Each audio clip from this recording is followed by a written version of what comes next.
성도 여러분, 그동안 안녕하셨습니까?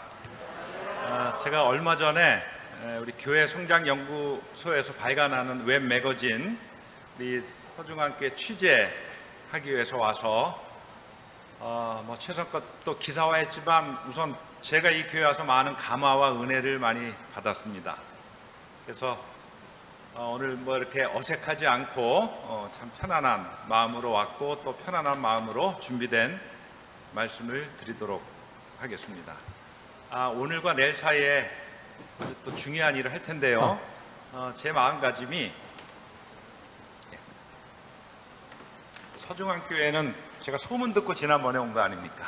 소문 듣고, 좋은 소문 듣고, 그래서 아주 알차게 잘 부흥하고 성장하는 교회이기 때문에 오늘과 내일 제가 하는 일이 그냥 활활 타오르는 불에 그냥 장작개비 하나 더 한다 하는 그런 심정으로 왔고, 또 이렇게 같이 좋은 시간들을, 유익한 시간들을 갖겠습니다.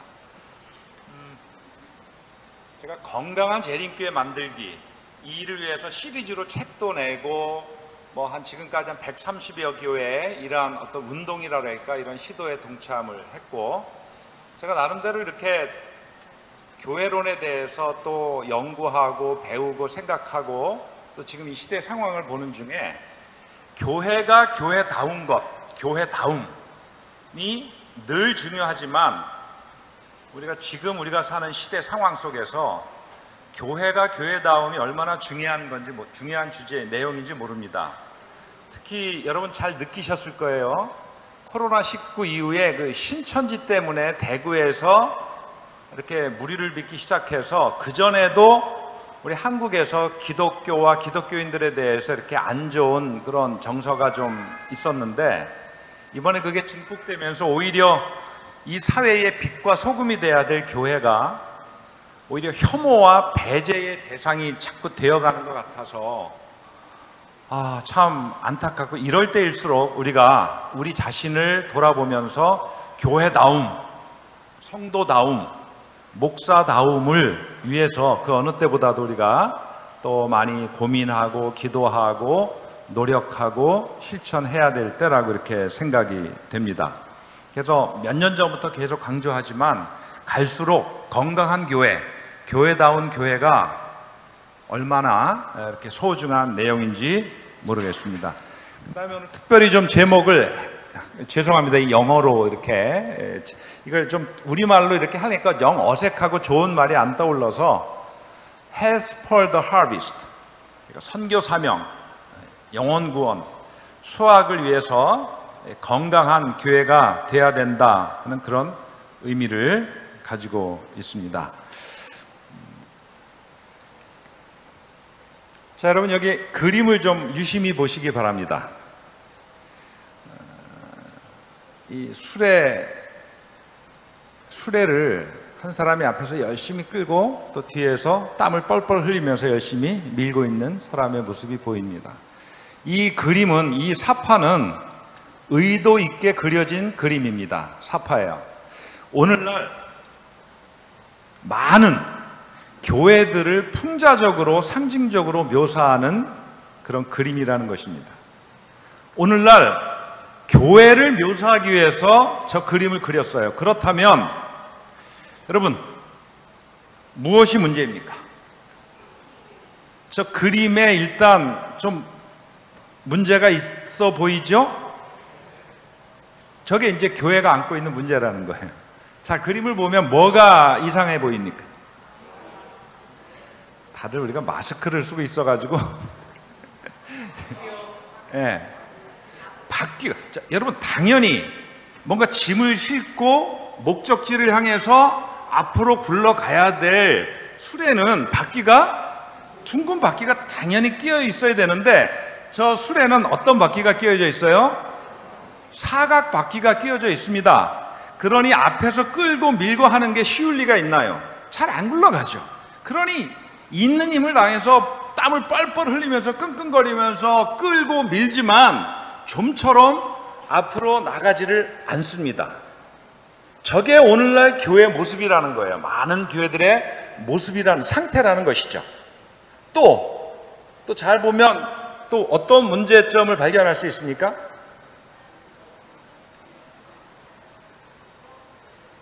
예, 정작 제자리에 끼어져야 될 둥근 바퀴는 수레 안에 실려져 있다는 거죠.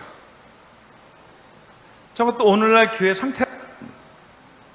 둥근 바퀴, 마땅한 둥근 바퀴를 끼고 앞으로 사명을 향해서 가야 될 그런 교회가, 그리고 둥근 바퀴는 수레에 모셔두고 사각 바퀴를 끼고 앞으로 나가려고 하는 거예요. 하나님이 주신 방법, 하나님의 원리, 말씀, 교회다움은 잘 모셔두고 외면하고 전혀 엉뚱한 방법으로 교회가 사명을 수행하고자 하는 것입니다.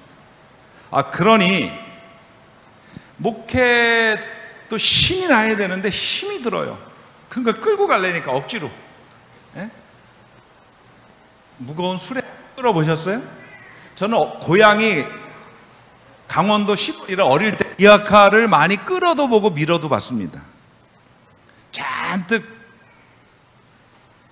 그 짐을 싣고 언덕을 갈 때 있는 힘을 다해서 끌고 밀어야 되잖아요. 그래도 어려워요.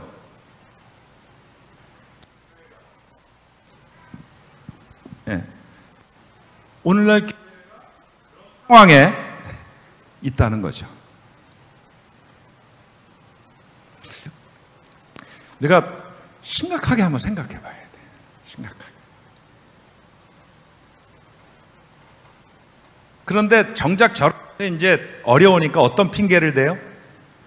지금 우리가 언덕을 가고 있어서 힘들다고. 네. 앞에 그냥 막 맞바람이 불어와서 힘들다고. 자꾸 뭐 세상 탓하고 또 다른 이유를 찾잖아요.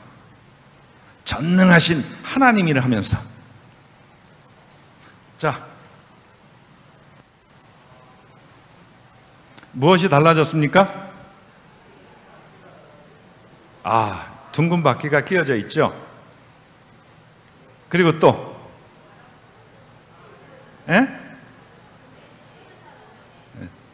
돛이 달렸죠. 바람의 힘을 이용하는 겁니다. 그러니 저 앞에서 인도하는 목사님이나 협력하는 성도나 힘 안 들어요. 신이 나는 거예요. 여러분, 교회 생활이 이렇게 신이 나고 행복해야 되지 않겠습니까? 사역이 즐거워야 되지 않겠어요? 억지로 힘들어서 사역하면 그 뭔가 이게 문제가 있는 겁니다. 여러분, 교회 생활이 힘이 들고 사역이 막 무거운 짐으로 여겨지면 뭔가 지금 우리가 사각바퀴를 끼고 간다고 생각하시고 한번 우리를 한번 잘 좀 성찰해 보시기 바랍니다. 틀림없이 그런 문제가 있을 거예요. 그 문제가 해결되면 행복해요. 교회 생활이 신이 나요. 예? 문제를 해결하면 저렇게 앞으로 쌩쌩 향해서 갈 수 있는 거예요. 그리고 교회 나오면 하나님의 말씀의 원칙을 잘 순종하고 교회답게 가면 성령께서 그때 역사하시는 거예요. 저게 돛이 달려서 바람의 힘을 이용하는 겁니다. 약속하셨잖아요. 늦은 비성령. 제가 어릴 때 부모님 손잡고 강원도에서 십리길을 걸어 다니면서부터 듣던 말씀, 늦은 비성령. 근데 아직 역사 안 끝나가 않아요. 적으로. 뭔가 우리가 교회답지 않은 거예요. 네? 성령께서 역사할 그 여지가 없고 상황이 아닌 겁니다. 근데 우리 교회가 둥근 바퀴를 끼고 사명을 향해서 달려갈 그럴 태세가 되면, 준비가 갖춰지면 성령께서 역사하셔서 하나님의 성령의 능력으로 우리가 수행하고 맞춰지는 겁니다. 그래서 우리가 이런 교회를 고민하고 사모하고 이런 교회를 협력해서 만들어 가야 한다는 거죠. 그래서 교회 사명 어떻게 이룰 것인가? 자, 이쪽입니까? 예? 아니면 이쪽입니까? 예? 뭐 제가 볼 때 우리 서중한 교회는 그래도 이쪽 모습으로 잘 가고 있는 것 같아요. 오늘 내일 제가 조그만 그냥 활활 타는 불에 아까 얘기했듯이 그냥 불쏘시개 하나 더 얹고 갈 테니까 더 활활 타오르고 이런 아름다운 모습의 교회가 되기를 주님의 이름으로 간절히 기원합니다. 우리 예수님께서 성경에 주님의 교회가 어떻게 부흥하고 성장해 가야 할지, 주님의 교회가 어떻게 사명을 이루어야 될지를 너무도 명확하게 우리에게 가르쳐 주셨습니다. 마가복음 4장 26절과 28절의 말씀에 보면 제가 성경을 읽겠습니다. 마가복음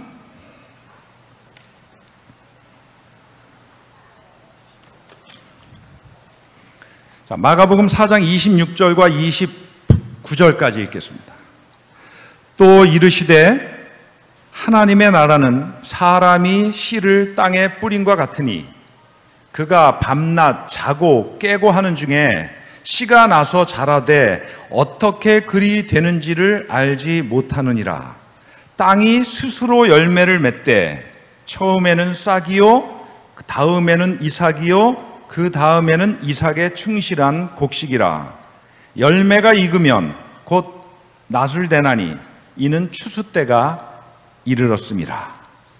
자, 예수 그리스도에 의하면 그분의 교회는 효과적이고 적절한 방법론에 의해서 성장하는 것이 아니라 건강한 유기체가 저절로 성장하듯 자연적인 성장에 의해서 성장한다는 것이죠. 근데 오늘날 교회가 교회다움, 어떤 건강한 교회다움을 외면하고 자꾸 어디 적절한 방법론, 효과적이고 적절한 방법론에 자꾸 의지하다 보니까, 그리고 사명보다는 어떤 외형적인 것에 초점이 맞춰지니까 사명을 향해서 앞으로 나아가기가 어려운 거예요.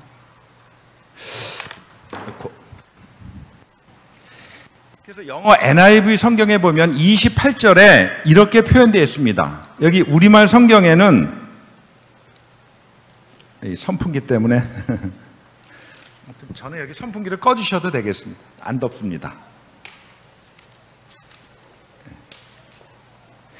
여기 28절에 보면 땅이 스스로 열매를 맺되 이렇게 번역이 됐는데, 그 영어 NIV 성경에 보면 all by itself, 그러니까 그것 스스로에 의해서 모든 것이 이렇게 싹이 트고 자라나서 열매를 맺는다는 거죠. 교회가, 주님의 교회가 주님의 합한 그런 교회다움을 유지하면, 우리 이 말씀을 더 깊이 이해하기 위해서 마태복음 13장에 씨 뿌리는 비유를 우리가 보면 옥토 잘 아주 기름진 옥토에 떨어진 씨앗이 30배, 60배, 100배 그 결실을 거두듯이, 그 땅이 비옥하면 all by itself, 그냥 우리는 거름 주고 땅을 가꾸고 씨를 뿌리고 물 주고 그러면 하루가 지나고 이틀이 지나고 이렇게 때가 되면 all by itself 싹이 트고 꽃이 피고 열매가 맺는 거예요. 이게 주님께서 말씀하신 교회 부흥과 성장의 원리, 교회가 어떻게 사명을 이루는 그런 의미인 것입니다. all by itself 원리. 화이트 선지자께서 우리 목사와 복음 교역자에게 보내는 거면 189페이지에 보면 이렇게 말씀하고 계십니다. 인간을 취급하실 때 그분께서는 천연계 속에 나타나 있는 동일한 원칙을 나타내신다. 천연계의 유익한 작용들은 갑작스럽고 깜짝 놀라게 하는 개입에 의해 이루어지지 않는다. 인간이 천연계의 활동을 자기 손안에 장악하는 것은 허용되지 않았다. 하나님께서는 친히 제정하신 법칙들의 조용하고 규칙적인 작용을 통해서 일하신다. 영적인 사물에 있어서도 이것은 마찬가지이다. 그래서 우리가 하나님의 말씀을, 하나님의 원칙을 하고 그대로 실행하고 교회다운 교회를 만들고 성도다운 성도가 되고 목사다운 목사가 되는 것이 그렇게 중요해요. 그렇게 되면 하나님께서는 친히 제정하신 법칙들의 조용하고 규칙적인 작용을 통해서 자연스럽게 교회가 부흥하고 성장하는 것입니다. 뭐 우리는 성장을 위해서 따로 노력하고 맨날 카운트하고 뭐 그렇게 하지 않아도 그냥 뭐 재밌게 교회 생활하고 예배드리고 뭐 그냥 이렇게 하다 보면 교회가 부흥해 가는 거예요. All by itself. 그런 교회가 되면 저절로 되는데, 그런 교회가 되지 않았는데 억지로 부흥하고 억지로 성장하려고 하다 보면 어느 순간은 되는 것 같은데 긴 안목으로 보면 다 그걸 우리말로 뭐 도로암이 탑을 그냥 다 원위치네. 아무런 밑 빠진 항아리에 물 붓는 것 같아요. 그래서 구약 성경은 하나님의 말씀을 떠나고 거역하는 이스라엘 백성들의 모든 하는 일은 구멍 뚫린 전대에 돈을 넣는 것과 같다. 터진 웅덩이에 물을 담는 것 같다. 이렇게 말씀하고 계시는 거예요. 이게 오늘날 교회의 모습이라는 것입니다. 또 다른 말씀에 보면 실물교훈에 이렇게 말씀하고 계십니다. 물질계는 하나님의 지배하에 있으며 만물은 자연 법칙을 순종하고 있다. 만물은 다 같이 창조주의 뜻을 말하고 있으며 또 그 뜻을 따르고 있다. 구름과 햇빛, 비와 이슬, 바람과 폭풍, 이 모든 것이 하나님의 감독 아래 있으며 그의 명령에 절대적으로 복종한다. 곡식의 싹이 흙을 뚫고 나와 처음에는 싹이요 다음에는 이삭이요 그 다음에는 이삭에 충실한 곡식이 되는 것은 하나님의 법칙을 순종하기 때문이다. 주께서 이것들을 때를 따라 발육시키는 것은 그것들이 주의 역사에 반항하지 않기 때문이다. 아멘. 우리가 코로나19 두려워할 필요가 뭐 있겠어요? 우리가 교회 나오면 코로나19, 코로나 190, 코로나 1900이 와도 걱정할 거 없어요. 모든 이런 외부의 이런 조건, 비와 구름과 햇빛, 폭풍 속에서도 하나님께서는 하나님의 법칙을 순종하는 교회, 하나님의 법칙을 순종하는 백성들에게 역사하실 것이기 때문입니다. 여러분, 이 확신 없이 우리가 믿음 생활 하나요? 저는 완전한 사람은 아니지만 정말 뭐 아주 제 스스로 부족한 목사라고 여기지만 이 확신 하나는, 이런 자긍심은 가지고 적어도 신앙생활하고 사역합니다. 하나님의 법칙을 순종하기 때문이다. 애석하게도 우리 재림교회 목사님 가운데, 신학자 가운데 한 분이 좀 이런 사실을 일찍 주목했으면 좋았을 뻔했는데 2000년이 막 시작되려는 즈음에 1990년대 말에 루터교 신학자인 크리스찬 슈바르츠 박사가 이 말씀에 딱 꽂혔어요. All by itself. All by itself.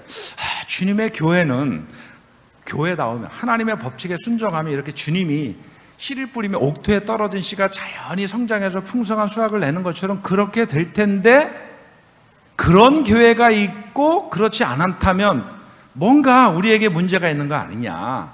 이거를 심각하게 이 말씀에 의거해서 크리스찬 슈바르츠 박사가 고민하다가, 그렇다면 전 세계적으로 교파를 떠나서, 지역을 떠나서, 교회 사이즈를 떠나서 건강하게 부흥하고 성장하는 교회들을 면밀히 고찰해 보면 뭔가 이런 원리, 원칙들을 발견할 수 있지 않겠는가 고민을 하면서 이 일에 이제 첫 발을 내디딘 겁니다. 그래서 모델 지향적이 아닌, 모델 지향적이라고 하는 것은 이것입니다. 이정환 목사님이 광주 서중앙교회에서 아주 목회를 잘 하신다더라. 그래서 교회가 부흥하고 영혼 구원도 많이 하고 뭐 교회 교인들도 행복해하고. 그럼 이제 B라는 목사님이 그래 그럼 한번 좀 배워야지 와서 잘 보고, 이 목사님이 이 교회에서 성도들과 함께 행하는 것을 똑같이 가져가서 뭐 112 운동도 벌이고, 112 맞나요? 네, 112 운동. 그게 한 번 감사하고 한 영혼 구하고 2번 예배하는 이런 어떤 무브먼트를 벌이는데, 그거 뭐 똑같이 카피하고 똑같이 하면 똑같은 결과가 있느냐? 그렇지 않다는 거죠. 그래서 언제나 모델 지향적인 어떤 방법을 시도하는 것은 문제가 많아요. 근데 오늘 많은 교회들이 뭐 누가 옥하는 목사님이 제자 훈련으로 뭐 이렇게 다 그거 배우려고, 물론 그 원리를 배우려고 하는 사람들도 많죠. 근데 대부분이 자꾸 그 모델만을 본따려고 그러는 거예요. 그러면 옥하는 목사같이 철저하게 그 철학에 매료됐나요? 그런 헌신하나요? 그럼 뭐 조직적이고 체계적인 또 어떤 그런 시도들과 헌신하나요? 그런 건 없으면서 모델만 갖다가 하려고 보니까 안 되는 거예요. 나 자꾸 한 번이 되고 2번이 되고 그러면 그 학습된 패배감, 학습된 무기력 해도 안 돼. 또 우리 재림교회는 뭐 3년마다 5년마다 목사님이 바뀌니까 우리 그거 옛날에 다 해봤어요. 해도 안 돼. 이렇게 되는 거예요. 제대로 해봤나요? 전 그럼 그런 질문 해보고 싶어요. 제대로 해보셨습니까? 그래서 크리스찬 슈바르츠 박사님이 절대 모델, 모방이 아닌, 제가 설명드린 대로 전 세계에 부흥하고 성장하는 교회들을 그것 건강하게, 바람직하게, 반짝 성장이 아닌 어떤 목사의 카리스마에 의한 성장이 아닌 오랫동안 지속적으로 착실하게 선한 가마력을 끼치면서 성장하는 교회들을 잘 살펴보면서 원리가 뭐냐? 이 원리를 추출하고 이제 그 원리를 그 교회의 특징에 맞게 적용하자 하는 것입니다. 이해가시죠? 그래서 마침내 6대주 처음에 할 때 6대주 32개 나라의 1000교회를 표본 추출해서 살펴보고는 원리를 발견한 거예요. 거의 99.9% 확신이 되는 원리를 발견하고 쓰신 책이 자연적 교회 성장이고, 제가 저 책을 언제 처음 접하고 정말 무릎을 치면서 밑줄을 그으면서 좀 심독했느냐, 제가 이제 디민 목회학 박사 공부할 때 한 과목의 교수님이 저걸 독서 과제로 내주셨어요. 그 영어를 읽었습니다. 그리고 나서는 정말 내가 돌아가면 저 원리에 입각해서 목회를 하겠다 하고 유학을 마치고 돌아왔는데 2년 목회하고 연합회로 부름을 받아서, 그럼 목사님 내가 무슨 생각을 했겠어요? 야, 이건 하나님의 뜻이 있다. 그래서 그때부터 지금까지 계속 건강한 재림교회 만들기. 그래서 책도 시리즈 이름이 건강한 재림교회 만들기 시리즈예요. 그리고 갈수록 더군다나 이번에 코로나19 겪으면서 제가 내 선택과 내 방향 설정이 스스로 난 옳다고 확신합니다. 왜냐하면 교회가 교회답지 못하면요, 목사가 목사답지 못하면, 성도가 성도답지 못하면 어느 때인가 무너집니다. 개인도 평생을 목회를 잘해도, 훌륭하신 목사님도 뭐가 문제가 있으면 말년이라도 여지없이 드러나서 실추되더라고요.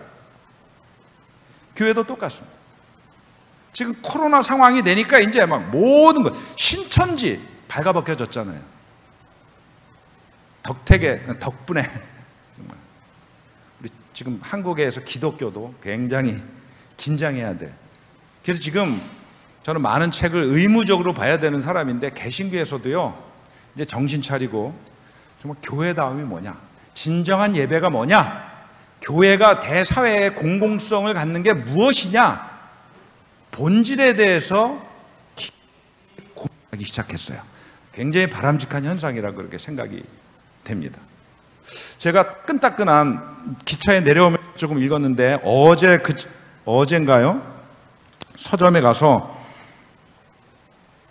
흥미로운 책이 한 권 나왔길래 이제부터 일하는 방식이 달라집니다. 포스트 팬데믹 시대 가짜 일을 걷어내고 본질에 집중해라. 이런 메시지를 주는 책이에요. 근데 우리 교회에 영적으로 적용해도 정말 귀한 통찰과 메시지를 주는 책이에요. 이게 이제 가짜 일 다 걷어내고 가짜에 에너지 쏟지 말고 재정 쓰지 말고 본질에 충실하라는 겁니다. 본질을 찾고 그 본질을 성취하기 위한 이에 맞는 방법도 찾아서 일하라는 거예요. 그러면 그래서 우리 조직은, 우리 교회는 정말 필요한 일에 시간과 돈을 쓰고 있는가? 우리 여기 목사님, 장로님들 한번 고민해 보시기 바랍니다. 우리 교회는 정말 필요한 일에 시간과 돈을 쓰고 있는가? 교회 본질이 뭔가? 이제는 다들 코로나19라는 강펀치를 하는데 얻어맞고 나서는 다 고민하기 시작합니다. 본질이야. 내가 살아가는, 내가 하는 일에, 교회가 존재하는, 교회가 사역하는 그 본질이 도대체 뭐냐? 그리고 본질에 헛되다 다 낭비하지 말고, 이런 의미에서 우리 행정위원들도요, 우리 교단은 진짜 본질에 제대로 돈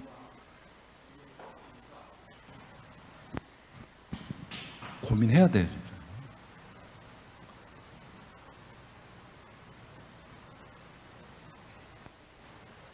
그 이제 이 크리스찬 슈바르츠 박사님도 그런 고민을 하면서 이 책에 그분이 발견하신 교파, 교회 크기, 지역 다 상관없이 정말 좋은 영향력으로 오랫동안 건강하게 부흥하고 성장하는 교회들은 도대체 어떤 특징들을 가지고 있느냐, 어떤 원리들을 적용하느냐, 그거를 발견하고 이 책을 통해서 그거를 소개하고 있습니다. 그래서 이분이 발견한 원리가 어려운 게 아니더라고요. 아마 이 소개하면 다 여러분들이 아시고 교회에서 어떤 모양으로든 실행이 되고 있는 거예요. 자, 건강한 교회의 8가지 보편적인 질적 특성을 이런 과정을 통해서 지금까지는 처음에 1000교회를 시작했는데 지금은 7만여 교회 이상이 여기에 참여하고 있고 전 세계적으로 저희 재림교회도 3000교회 이상이 현재까지 참여하고 있고 특별히 세계적인 교단 가운데 단일 교단으로는 2번째로 많은 그런 어떤 그 교회들이 이 건강한 재림교회, 건강한 교회 만들기에 다 설문을 받았고 동참하고 있습니다. 어떤 지역은 우리 재림교회가 앞장서서 이걸 개신교회에게 이렇게 교육하고 보급하기도 하는데, 자, 발견한 8가지 원리들, 질적 특성이라고 하는 게 어려울 게 없어요. 자, 보세요. 이 8가지가 있는데 우선 사역의 영역입니다. 지도력, 사역, 영성, 조직, 예배, 소그룹, 전도, 관계. 이 8가지 중에 지금 광주 서중앙교회와 상관없는 것 있습니까? 지금 다 행해지고 있잖아요. 지도력 있죠? 사역, 영성, 조직, 예배, 소그룹, 전도, 관계. 다 외형적으로는 형식적으로 다 가지고 있습니다. 행해지고 있어. 그런데 생명을 부여하는 요소, 어떤 상황, 어떤 상태, 어떤 것이냐 하는 것입니다. 자, 지도력은 뭐예요? 사역자를 세우는 지도력이에요. 그냥 목사 혼자서 카리스마를 가지고 혼자서 그냥 막 북치고 장구치고 나를 따르라. 내가 가는 길이 곧 진리일지니 Follow me. 나를 따르라. 예수님도 아니면서 무슨 Follow me예요. 근데 건강하게 부흥하고 성장하는 교회들은 사역자를 세우는 지도력이 뚜렷한 특징이라는 겁니다. 자, 이건 조금 이따 설명을 드리겠습니다. 사역을 하는데 은사 중심적 사역을 하는 거예요. 이게 뭔지 아시죠? 다 여러분 여기 아니 어쩜 그렇게 우리가 다 참 신묘막측해요. 다 다르잖아요. 생긴 게 다르잖아요. 저랑 똑같은 사람 한 사람 있으면 막 제가 기겁을 할 것 같아요. 한 사람도 똑같은 사람이 없잖아요. 그렇듯 다 또 가진 특징과 재능들이 있어요. 하나님이 주신. 그리고 하나님의 백성이 되면 특별히 또 하나님이 주시는 영적 은사가 있습니다. 교회에서 사역을 할 때 자기 각각 받은 그 은사가 발휘되는 그런 사역이 이루어진다는 거예요. 그 다음에 영성. 그냥 영성이냐? 단순한 영성이 아니라 열정적인 영성. 열정이 뭔지 아시죠? 열정이. 그럼 뭐 어떻게 설명을 해야 될까? 패션. 뭔가 가슴에 막 뜨거움이 있어서 견딜 수 없는 거예요. 그냥 술에 술 탄 듯 물에 물 탄 듯 하는 게 아니고 가슴에 막 뜨거움이 있어가지고. 여러분 솔직히 제가 열정이 있어 보입니까? 희미해 보입니까? 이런 게 쉽게 얘기하면 이런 게 열정인 거야. 솔직히 그래요. 저는 마음이 불타요.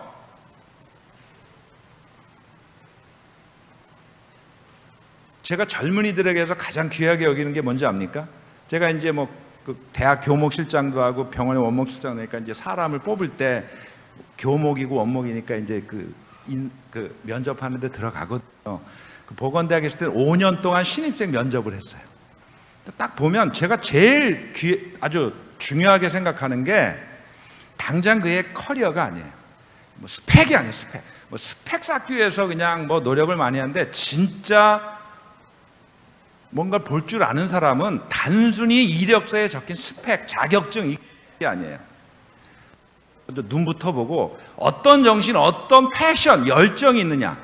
열정이 있으면 끝장정신으로 맡겨도 끝내거든요. 전 일할 때도 희미한 사람 안 시킵니다.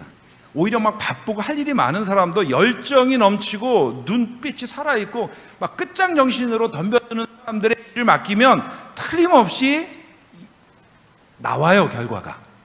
근데 희미한 사람에 잘못 맡기면요 1년이 지나도 2년이 지나도 결과가 안 나와.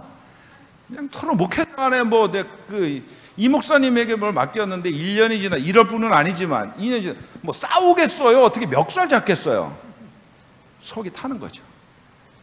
근데 열정이 있는 사람은 끝을 보더라고요. 그러니까 우리 이 믿음도 좀 뜨겁게 해야 돼요. 뜨겁게 열심히 그게 열정적 부흥하고 성장하는 교회는 열정적 영성이 넘치는 교회입니다. 그 다음에 기능적 조직. 모든 조직이 어떤 목적을 향해서 잘 기능하는. 그 다음에 예배도 막 영감 있는 예배. 제가 설명할 걸 미리 빨리 넘어가고 설명을 또 화면을 통해서 드리겠습니다. 소그룹, 전인적 소그룹. 그냥 우리끼리 모이는 그런 소그룹이 아니라 사람들의 전적인 필요를, 전인적인 필요를 채워주는 전인적 소그룹. 전도도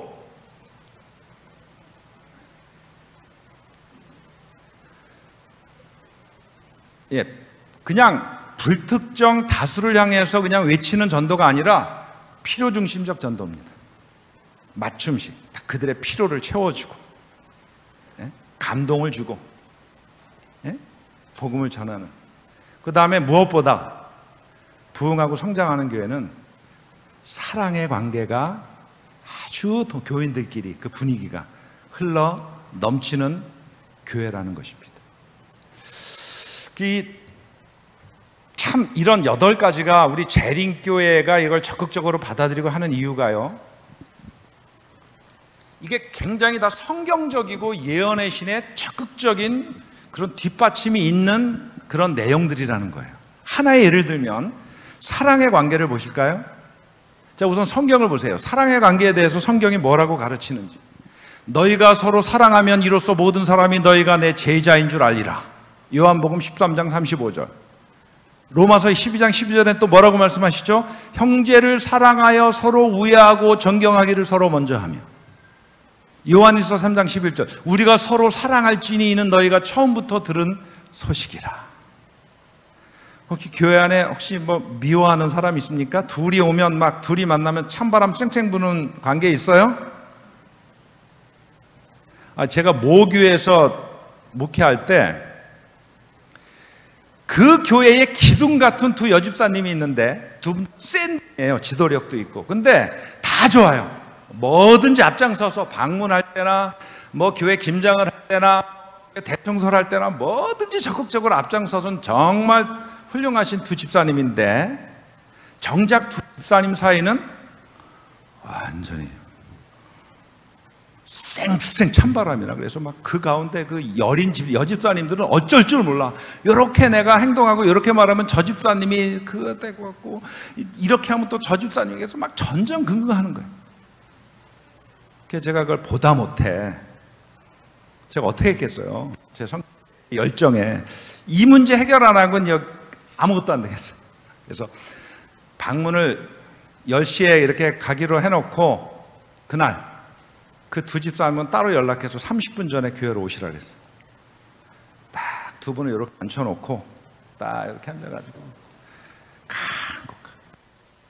집사님 훌륭하신 분들이 그렇게 어쩌고 내가 하여튼 동원할 수 있는 모든 그 옳은 말을 다 동원해서, 그러니까 뭐 목사님이 이렇게 얘기하는데 알겠습니다 하고 조심은 하는데, 야, 그게 해소가 안 되더라고요.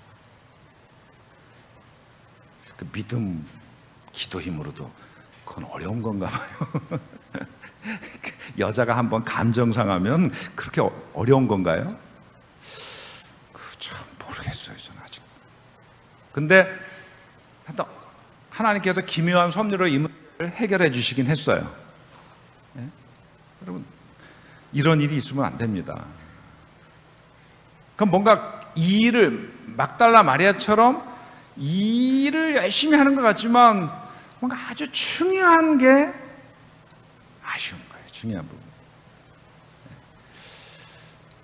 뭐 없으리라고 믿고. 자, 그 다음에 예언의 신은 또 이 부분의 사랑의 관계에 대해서 우리 화이 선지자께서는 어떤 권면을 주고 계시는가? 복음을 위한 가장 큰 논증은 다른 사람을 사랑하고 사랑을 받을 수 있는 그리스도인이다. 정말 위대한 명언 같아요. 복음을 위한 가장 큰 논증은 다른 사람을 뭐하고? 사랑하고 사랑을 받을 수 있는 그리스도인이다. 여러분, 그 병원이 있는 그 삼육병원이 있고 영어학원 본부가 있고 연합회가 있는 그 휘경동과 이문동 일대는 우리 재림교회 메카예요. 근데 우리 조대현, 제가 존경하는 조대현 학자님이 제가 교목실장 할 때 한 번은 저에게 뭐 그냥 우스개 담화를 그냥 가볍게 하다가, 그분이 퇴근하면서 뭐 작은, 그분은 아주 훌륭한 인격자라 물건을 하셔도 꼭 큰 슈퍼보다는 이렇게 앞에 뭘 차려놓고 하는 그런 거를 사주시는 분이고, 하여튼 동네 가게를 이용하시는 분인데, 그 동네 가게 뭘 사는데 뭐 목사인 태 안 내고 이런저런 얘기를 하면서 그 아주머니가 이런 말씀을 하시더랍니다.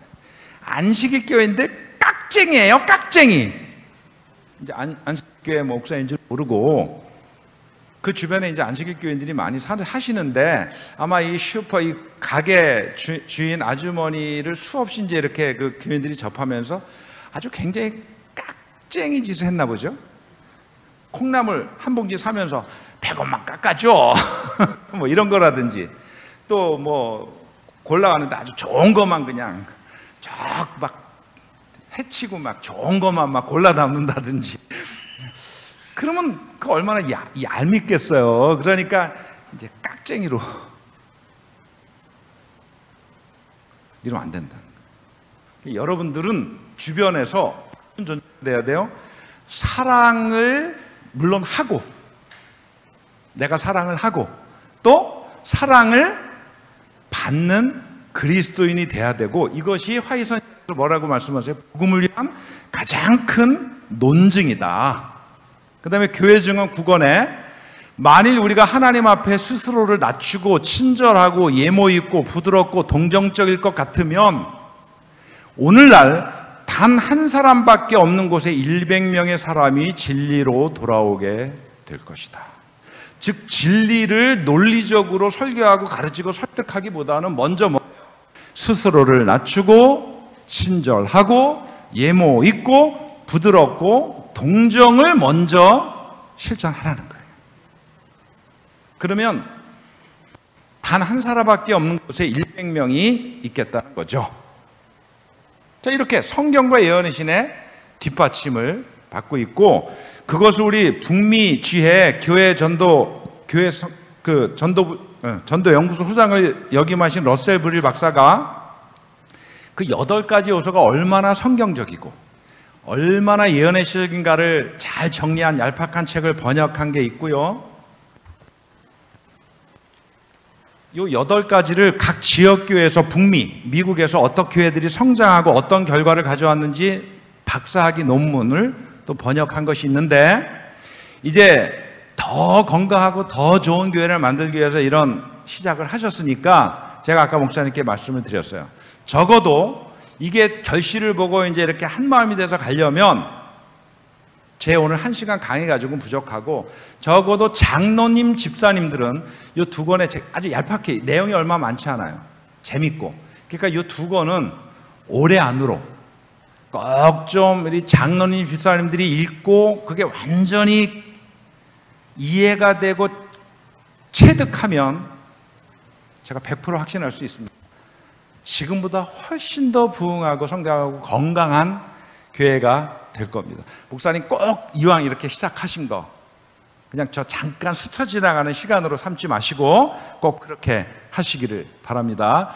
지금 8시 원래 8시 반에 마치는 게 습관이 돼 있는데, 제가 멀리서 서울서 왔으니까 제가 한 10분만 더 쓸게요. 이거 읽는 거 마저 소개하고 그 다음에 제가 찬미 없이 기도하고 마치도록 하겠습니다. 여러분 성도의 인내를 한 10분 15분만 더 발휘해 주시기를 바랍니다. 죄송합니다.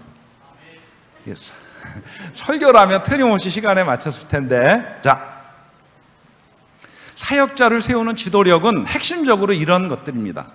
성장하는 교회 리더는 하나님께서 그들에게 원하시는 것이 이루어지도록 각 개인들을 구비시키고 지원하며 동기를 부여하고 멘토 역할을 한다. 다른 사람을 세우는 리더십은 독재하지 않으며 다른 사람들을 세워 그들이 사역한다. 또한 그들 자신의 목적을 이루기 위해 성도들을 이용하지 않으며 하나님께서 성도들에게 부여하신 영적 잠재력을 이루도록 해준다. 그들 자신이 교회 책임들 대부분을 다루기보다는 훈련시키고 위임하고 증식을 위해 그들의 시간을 대부분 투자한다. 이처럼 그들이 투자하는 에너지는, 지도자들이 투자하는 에너지는 많은 시간 그들이 투자하는 사람들을 위해 또한 그들과 함께 사용된다. 이것이 사역자를 세우는 지도력의 아주 핵심입니다. 은사 중심적 사역이란 뭔가? 그리스도인들은 그들이 받은 은사의 영역에서 역량을 발휘해야 한다. 리더십의 역할은 교인들이 그들이 받은 은사가 무엇인지 발견하도록 도와주어야 하며, 그들은 적절한 사역에 참여해야 한다. 은사에 따라서 그리스도인들이 그들의 은사의 영역에서 섬길 때 보다 적게 그들 자신의 능력으로 일하고 좀 더 많은 부분 성령의 능력으로 일하게 된다. 그러므로 평범한 사람들이 위대한 일을 이룰 수 있게 되는 것이다. 성령의 능력으로 하기 때문에. 열정적 영성, 교회를 구성하는 교인들이 불타고 있는가? 그들은 헌신된 삶을 살고 그들의 믿음을 기쁨과 열정으로 실천에 옮기는가? 단지 영성이 중요한 것이 아니라 열정적인 영성이 중요하다. 주님을 위해 불타고 있는 성도들은 전염성 있는 그리스도인들이다. 영성은 실제적으로 헌신하며 사는 믿음과 뜨거운 열심을 기준으로 한다. 성장하는 교회와 성장하지 못하는 교회 사이에 눈에 띄는 것은 열정적 영성의 정도 차이다. 그러므로 자연적 교회 성장의 8가지 원리 중 열정적 영성은 나머지 질적 특성을 실행하는 원동력이라 할 수 있다. 열정적인 에너지가 전환되어 사역에 힘이 되고 예배에 영감을 주며 전도의 능력이 나타나게 될 것이다. 기능적 조직, 교회의 여러 가지 형식이나 방식, 구조를 위해 가장 중요한 기준은 그것이 교회에 주어진 목적과 사명을 이룰 수 있는가 없는가이다. 무엇이든 이러한 요구를 충족시킬 수 없다면 바꾸거나 정지시켜야 한다. 기능적 조직은 직원회나 위원회, 사역 등 효과를 발휘하는 교회의 조직적인 구조를 가리킨다. 이러한 구조와 조직들은 교회의 목적과 사명을 이루도록 뒷받침되어야 하며 단지 조직 자체를 지속시키기 위해서 존재해서는 안 된다. 영감 있는 예배입니다. 예배의 질과 예배자의 마음은 예배의 영감을 불러일으킨다. 그것은 한 주일을 살면서 하나님에 의해서 어루만져진 심령에서 우러나와야 한다. 예배는 예배자의 마음에 깃든 내적 기쁨이 반영되어야 한다. 예배는 단지 형식이나 의식이 아니라 전통적인 예배든지 축제적 예배든지 혹 기타 종류의 예배든지 중요한 것은 예배 종류가 아니다. 예배를 영감적으로 만드는 것은 예배자의 마음가짐과 예배의 질이다. 영감적인 예배에 참석한 교인은 감사함으로 충만하게 되며 하나님의 임재를 경험하게 된다. 전인적 소그룹. 건강한 교회는 교인 간의 친밀한 교제를 나누며 삶의 현실적인 영역에서 도움을 받으며 강한 영적 교제도 나눌 수 있는 소그룹을 발전시켜 왔다. 이것은 성경에서 말하는 전인적이라는 개념과 정확히 일치한다. 소그룹에서 사람들은 삶을 간증하고 서로 기도하며 믿지 않는 이웃을 전도하기 위해 다양한 활동과 함께 참여한다. 또 섬기는 리더십을 전수하여 소그룹이 재생산될 수 있도록 하는데 이를 전인적 소그룹이 이루어지고 있다고 말할 수 있다.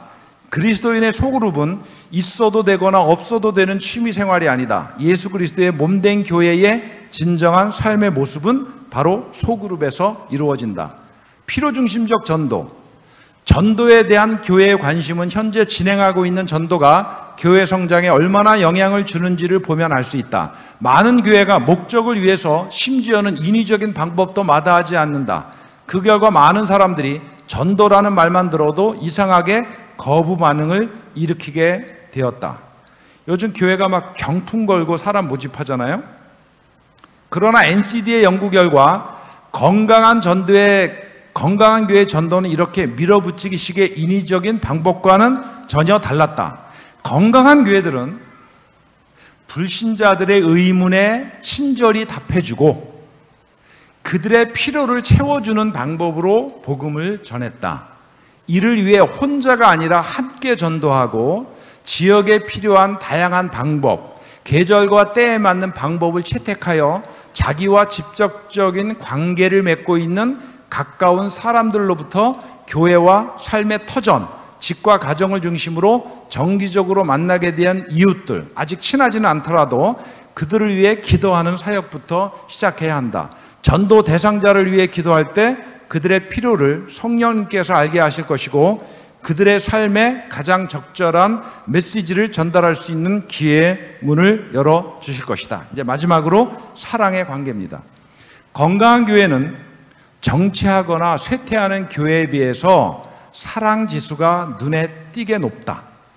사실 교회 성장에 관한 수많은 방법, 원리보다 사랑의 관계가 훨씬 더 중요하다. 거짓 없고 실제적인 사랑은 세상의 어떤 마케팅 노력보다 훨씬 더 강한 매력을 교회에 부여한다. 교회를 마케팅화하는 것은 향기가 없는 조화에 비유할 수 있다. 그러나 진정한 사랑은 그 누구도 거부할 수 없는 신기한 향기를 뿜어낸다. 여러분, 화려한 조화가 아무리 많아도 벌은, 나비들은 저 한쪽에 볼품없이 핀 진짜 꽃을 찾아서 앉는다는 겁니다. 우리가 아주 유념해야 될 사실입니다. 사람들은 우리에게서 사랑에 관해 말하는 것을 듣기를 원치 않는다. 그들은 어떻게 그리스도인들이 실제적으로 사랑을 행사하는가를 경험하기를 원한다.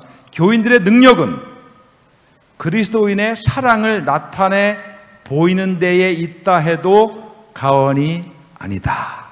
능력 있는 그리스도인은 집사인데 목사 이상으로 목사님 뺨치는 설교를 잘하는 것도 아니고 어떤 사역을 잘하는 것도 아니고 진짜 능력 있는 재림성도 능력 있는 그리스도인들은 뭐예요? 사랑을 얼마나 잘 나타내 보이는가, 여기에 있다는 것이죠. 핵심이 교회의 사랑과 수용의 분위기, 따뜻한 관심과 배려의 분위기를 만들어야 한다. 이 말 우리 모든 성도, 오늘 저녁에 참석하신 성도님들 명심하시기 바랍니다. 낯선 자가 딱 왔을 때 어떻게 해야 된다는 거예요? 교회가 사랑과 수용의 분위기, 따뜻한 관심과 배려의 분위기를 만들어야 한다는 거예요. 그러니까 전혀 모르는 사람 교회 오면 무조건 환영하고 웃어주고 반갑게 뭐 불편한 거 없는지 딱 미려바라서 챙겨주고 그렇게 하죠. 손님이 왔는데, 밥을 먹으러 갔는데 뭐 누구 하나 챙겨주는 이런 분위기로는 안 된다는 거예요. 예? 일단 이런 거, 하여튼 여러분 제가 뭐라 그랬어요? 다 안다 그랬죠. 근데 잘 실행이 안 되는데 문제는, 우리 하나님의 일 그렇게 어려운 게 아닙니다. 고차 방정식 푸면 어떻게 교회 생활이 뭐 얼마나 고역이겠어요. 자, 크리스찬 슈바르츠 박사가 설문을 개발하고 시스템을 개발해서 지금 현재 교회가 이 8가지 지수가 어느 정도나 되는지를 측정할 수 있는 놀라운 툴을 개발을 했고, 이제 제가 그걸 설문을 할 겁니다. 그러면 한 몇 달 뒤에, 몇 주 뒤에 이 광주의 서중앙교회는 이 8가지 지수가 어느 정도가 되는지가 딱 나올 겁니다. 그러면 이제 목사님이 그걸 가지고 성도와 함께 체계적으로 향상시킬 수 있는 계획을 가지고 이제는 뭘 해도 그걸 염두에 두고 하기 때문에 실제적이 되는 거예요. 그래서 여러 교회들이 설문을 했는데 이렇습니다.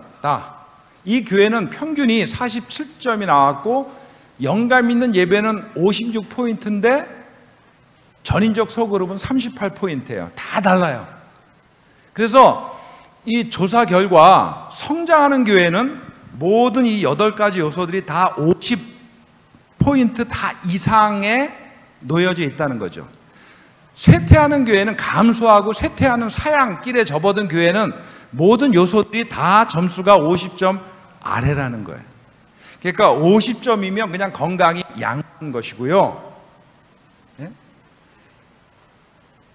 평균 65점 이상이면 8가지 성장 조건 중에 매 요소가 65점을 넘어서면 통계학적으로 교회는 99.4%의 성장률을 보이며, 이러한 통계에 대해 전 세계에서 한 번도 예외는 없다.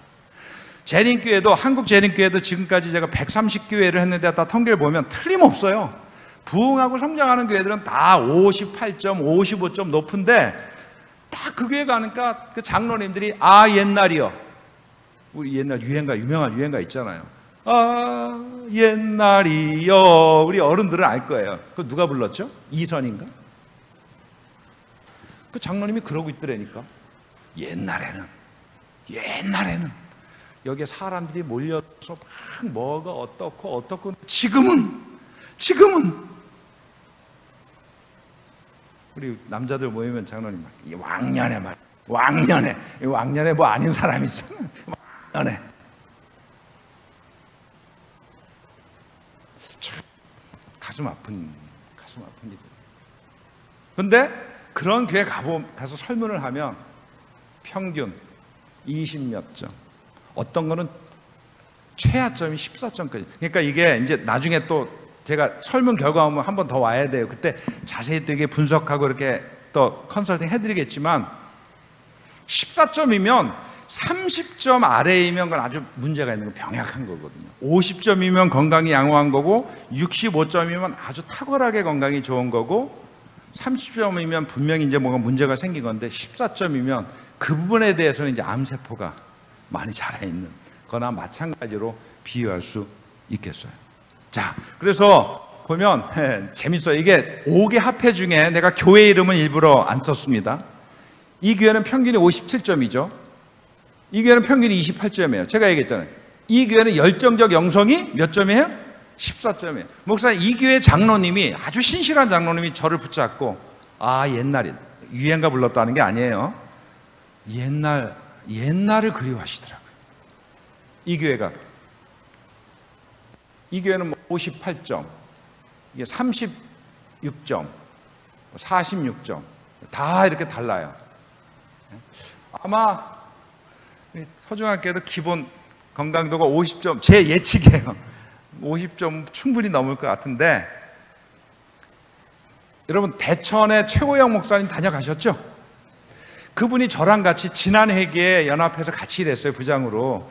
그게 이제 저는 한 회기 더 남아있고 그분은 이제 복귀하면서 딱 저를 찾아와서 그분 얼마나 잘 활용하시는지 몰라요. 그래서 제가 오늘 아까 이정아 목사님 만나서도 충청 앞에 대천중앙교회가 있다면 이제 호남 앞에 서중앙교회가 선한 영향력을 미치는 교회가 되시기를 바랍니다. 이것도 우리는 한 교회잖아요. 우리 어느 교회 가나. 네? 다 이렇게 달라요. 근데 우리 모든 재림교회들이 정말 이 시대에 교회다운 교회가 됐으면 좋겠습니다. 저는 개인적으로 스가랴 8장 23절 개인적으로나 이 교회에 대한 비전이에요. 하나님의 때가 되면 이방 사람 10사람이 참된 하나님의 백성 한 사람의 옷자락을 10사람이 붙잡고 나도 내가 믿는 하나님 믿겠다는 종말론적인 약속을 주셨어요. 기독교가 욕먹고 진정한 신앙을 위해서 오히려 교회를 안 나가는 가난한 성도가 느는 때 남은 교회인 재림교회는 기회입니다. 교회가 교회답지 못해서 혐오와 배제의 대상이 될 때 하나님의 참된 교회 모습을 보이는 재림교회가 되면 준비된 영혼 때가 되면 하나님께서 보내주실 겁니다. 전 이걸 믿고 이래요. 그래서 제가 누구보다도 현재의 문제에 대해서 비판을 많이 가하는 사람입니다. 과감하게. 요즘 제가 교회 지남에도 글을 쓰고 뭐 재림금에도 글을 쓰고 하거든요. 읽어보세요. 날카롭게 비판할 건 비판합니다. 근데 저는 적어도 여러분 확신이 있어요. 우리가 남은 교회이기 때문에. 그래서 오늘도 이 건강한 교회다운 교회가 되고, 저는 그래서 목사님들을 위해서도 얼마나 제가 아주 애정 관심을 많이 갖는지 몰라요. 목사님께 도움이 되는 일을 하면 만사를 제쳐놓고 합니다. 건강한 교회를 만드는 일, 성도다운 성도가 되는 일. 그래서 어떻게 하면 교회를 성장시킬 수 있을까? 이제 더 이상 걱정 붙들어 매시고, 자꾸 여기에 초점 맞추면 어떻게 하면 건강한 교회를 만들 수 있을까?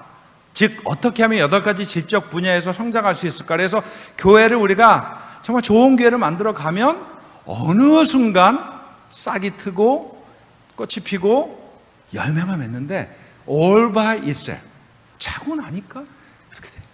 우리 교회가 뭐 성장했는 것 같지도 않은데 외부에서 막 달아요. 우리 광주 서중앙교회가 그런 교회가 꼭 돼서 이제는 뭐 대학나 연합회인부장이나 저 같은 사람도 이론 강의는 이제 제 자신이 좀 강한 표현을 쓰자면 신물이 나요. 실제가 있어야 돼, 실제가. 근데 요즘 제가 이런 강의, 그 대천 중앙교회가 있기 때문에 지난번에 지혜 그 리더십 센터, 제주도에 있는 지혜 리더십 센터에서 목회자를 위한 강의를 제가 몇 과목 비전 만들기, 뭐 팀빌딩, 교회 조직 행정하면서 제가 이론이 아니고 실제 사례를 얘기할 게 있더라고요. 대천 중앙교회. 우리 서중앙교회도 그 다녀간 얘기하면서 그 112 소개했어요. 화면 딱 계속. 그래서 그때 보내달라고 한 겁니다. 우리는 한 교회이기 때문에 불씨, 확 불을 일으킬 지금 불씨가 절실해요. 연합해서 일해보니까 그래요. 그게 어느 연합회장도 합회장도 저 같은 뭐 교회 성장 연구소도 아니에요. 지역교회 건강하게 사역하고 하나님에 의해서 정말 성령의 역사를 경험하는 그런 지역교회 우리 목사님 성도들이 그 불씨를 일으킬 줄 믿습니다. 우리 광주 서중앙교회가 그런 교회가 되어서 하나님의 손에 들린 귀한 도구가 되시기를 바랍니다. 이런 교회는 되는 게 없는 교회예요. 이런 교회는요, 뭘 해도 안 돼. 제가 제 말이 틀렸으면 손에 장을 지지겠습니다. 이런 교회는 되는 게 없는 교회. 근데 이런 교회가 되면 안 되는 게 없는 교회가 되는 거예요. 성령께서 역사하시기 때문에. 이런 교회를 꿈꾸시기 바랍니다. 기도하겠습니다. 하나님, 이곳에 교회를 세워주시고 사명을 감당하게 하심을 감사합니다. 하나님의 때에 풍성한 수확을 거두는 건강한 교회가 되게 축복 허락해 주시옵소서. 지금 잘 가고 있습니다. 하나님, 소자가 와서 하는 이런 시간을 쓰고 어떤 사역을 하는 것이 조금 보탬이 되는, 그래서 더 활활 타오르게 하는 그런 기회가 되도록 하나님 역사해 주시옵소서. 예수 그리스도의 귀하신 이름으로 간절히 기도드리옵나이다.